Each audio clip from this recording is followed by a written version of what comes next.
Alright, hello YouTube. I just want to read an article quickly from CBC News Politics.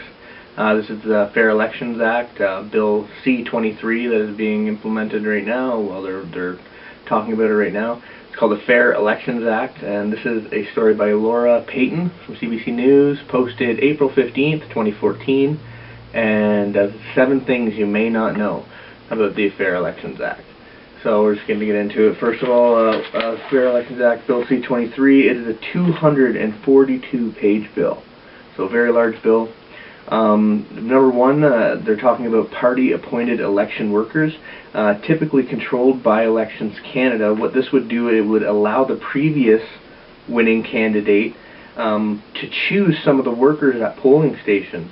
So basically, they would the previous winners would be, that's basically pretty simple, allowing them, so that's a huge conflict of interest, first of all, and also allowing, these people would be allowed to refuse appointments on reasonable grounds, but the bill does not set out what would qualify as reasonable grounds.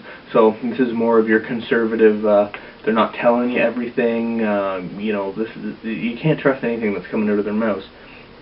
So the second one was, it would loosen campaign spending rules, and that's Clause 86. I encourage you to go read that. It's pretty big. Now, this one here is the one that I thought was pretty interesting. It's a CEO gag order. Now, the act would change the current Canada Elections Act set and Section 18 to limit the topics on which the Chief Electoral Officer can speak, allowing him to only focus on 5 topics. Now the 5 topics are here, you can read them. 1 is how to become a candidate. 2, how voters can add their names to the voters list or have it corrected. 3, how voters can cast ballots. 4, how voters can provide their identity and address. And lastly, number 5, how voters with disabilities can get into polling stations and mark their ballots. Alright, so this is just more censorship. Again, typical of your conservative government. Stephen Harper obviously thinks he's the king of this country. The conservatives, John Baird, all those scumbags. You're all a bunch of scumbags, and we're going to deal with you guys. Don't you worry. But this isn't going to happen. So number 4 was notification of investigation. Number 5, using voter information cards. Okay, it was changed to the driver's license. Prior to 2007, if you were already on the voters list, you didn't have to show ID. But now they're going to demand that you show ID, but if your ID doesn't match your current where you live, say you've moved or whatever, so you're not going to be allowed to vote. But if you think about it, now the conservatives, they have the people they want to vote for them, the people they target, right? And of course, people who are moving and probably a little more, I don't know, transient and whatnot, it's going to make it harder for them to vote. Let's see, number 6, I thought this was interesting as well, and this is no party spending receipts.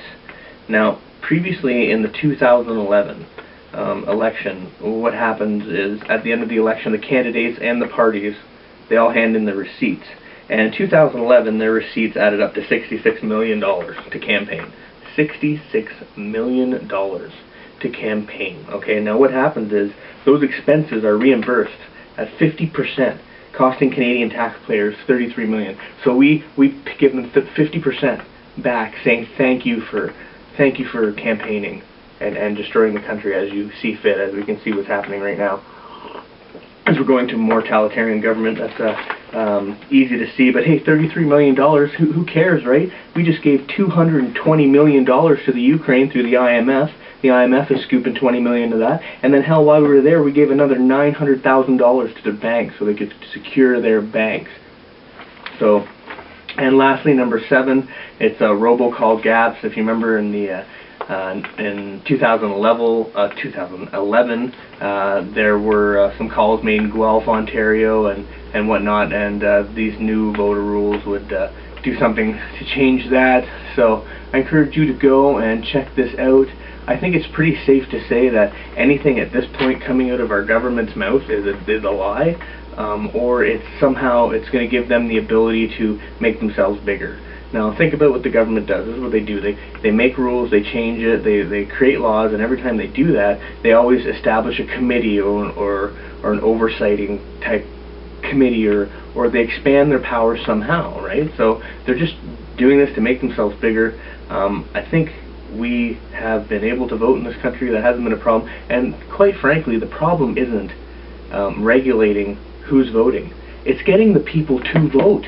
You know how many people in this country didn't vote during the last election? We could have totally changed everything. It was like a very small percentage of Canadians actually sat in majority government through their voting. We had the ability to completely change that through voting, but people aren't getting up. And I understand it's frustrating. Like, I almost don't want to vote myself anymore. I personally vote Green. I personally have campaigned for the Green Party. I lived in Invermere, BC, where I campaigned for the Kootenay-Columbia district, and we didn't come in first, but we didn't come in last either, so we can see that the Green Party is getting a little stronger. Now, whether you like the Green Party or not, or you're a liberal, conservative, or even a New Democrat, that's fine.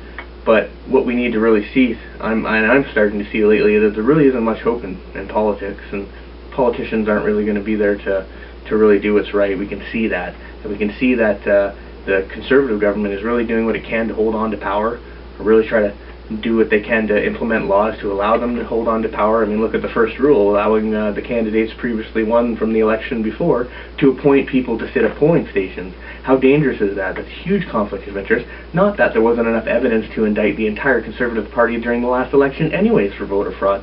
So if Canada, if you're for this, if you believe in this, I mean, you need to do the research. You need to really find out what's going on. You need to start finding alternative media outlets. Now, me personally, I go to CBC and all that just to read their articles and whatnot, and criticize them and go through them and whatnot. So go to this cbc.ca news, politics section, Fair Elections Act, 7 things you may not know.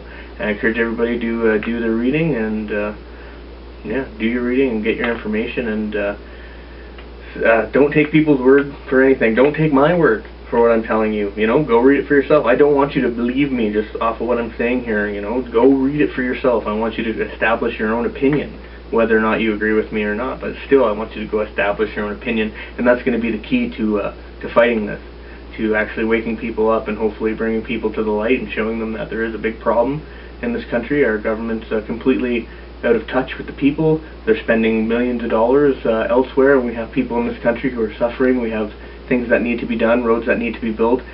People don't have jobs. Like, we have our own problems, and charity, of course, starts at home.